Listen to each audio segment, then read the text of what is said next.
Hey, throw cold water on something to supersize your business. Should you throw cold water on something? And if so, what should you throw the cold water on?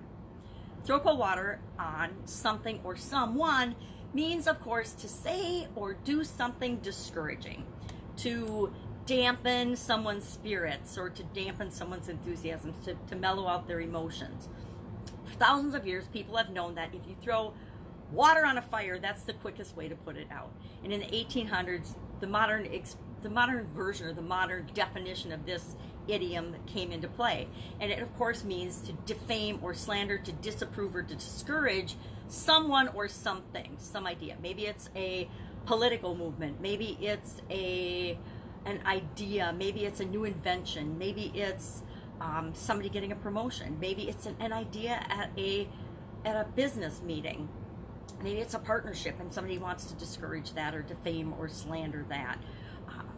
This expression, I like this expression because I've had it done to me so many times. And guess what? I haven't had it done to me. I've let it be done to me. Now, I didn't know at the time. I just would change my mind based on other people's feedback and input. In corporate America, I don't know if you've been in a business meeting ever or any kind of a meeting. Maybe it's a club meeting.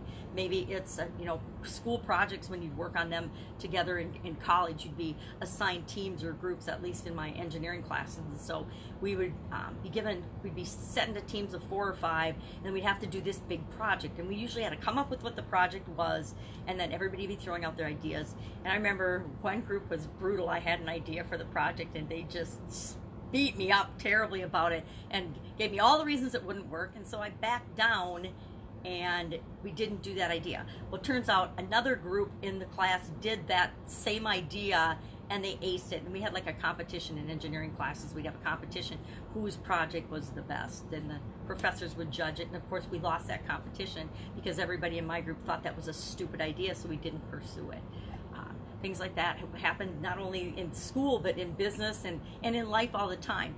If you ever been super excited about something, you get this great idea. Maybe you want to start your own business. So you go home and you tell your friends and family, and all they do is poke holes in it and tell you why you're going to fail, how everybody else they've known has failed, how businesses fail 95%, and they throw all the statistics at you, and they look it up, and they find all the reasons that your idea or your plan or your business isn't going to work.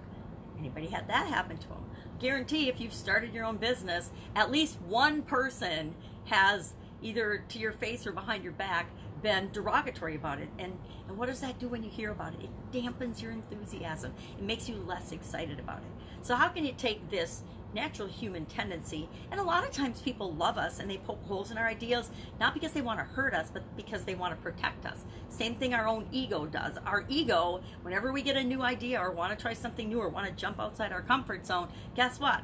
Our ego throws all kinds of things at us to pull us back in, to keep us safe. And the people that love and care about us, they tend to do the same thing. Why? Because they do the same thing to themselves. So then they think that it's right to do it to us as well. Now, here's the rub. It's up to us to continue to do what's right for us. If it's right for you to start your own business, which obviously if you're listening to me, it is, you do it anyway. You hear people's input, you hear people's feedback, you hear people's judgment, you hear people's fire hoses of cold water coming at you, but you choose to do what's right for you anyway. Remember, what people think of you is none of your business. What people think of me is none of my business. It took me a lot of years to figure that out and come to that realization that it doesn't matter what other people think. It just matters what I think and believe and follow through and take action on, because I believe it's possible for me.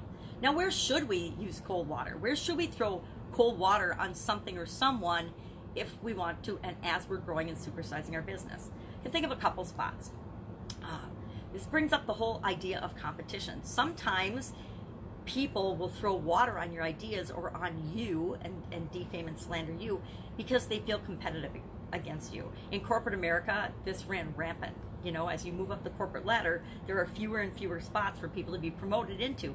But really, everybody starts out in corporate America wanting to move up to the top and be a super high-level executive vice president or CEO, right? Almost everybody I went to school with aspired to that, to be a CEO of something. So there's lots of competition, and along the way, as people are getting promotions and things are happening, other people will talk about you and talk about your performance behind your back to your boss, to other people, and that kind of competition, if that happens in your ranks, is really, really unhealthy and not good for your company and your organization. So that's a cultural thing that you can find out about and nip in the bud. It's not even what I was going to talk about. But with respect to competition, do we want to throw cold water on our competition? Do we want to throw rocks at our enemies? Yes, but is our competition really our enemy, right?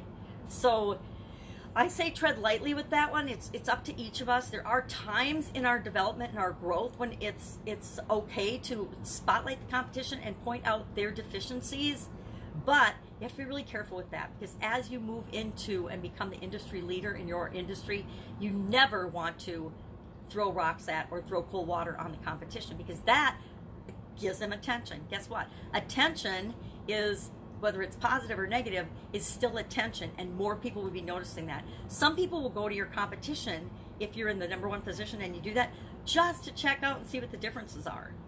And so that strategy can actually backfire on you.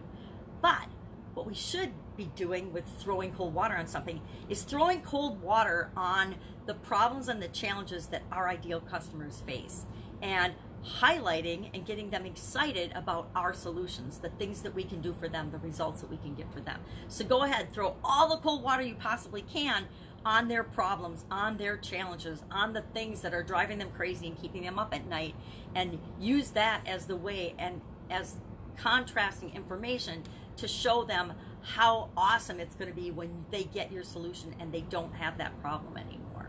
So that's my take on throw cold water on something. If there's a fire, definitely throw cold water on it.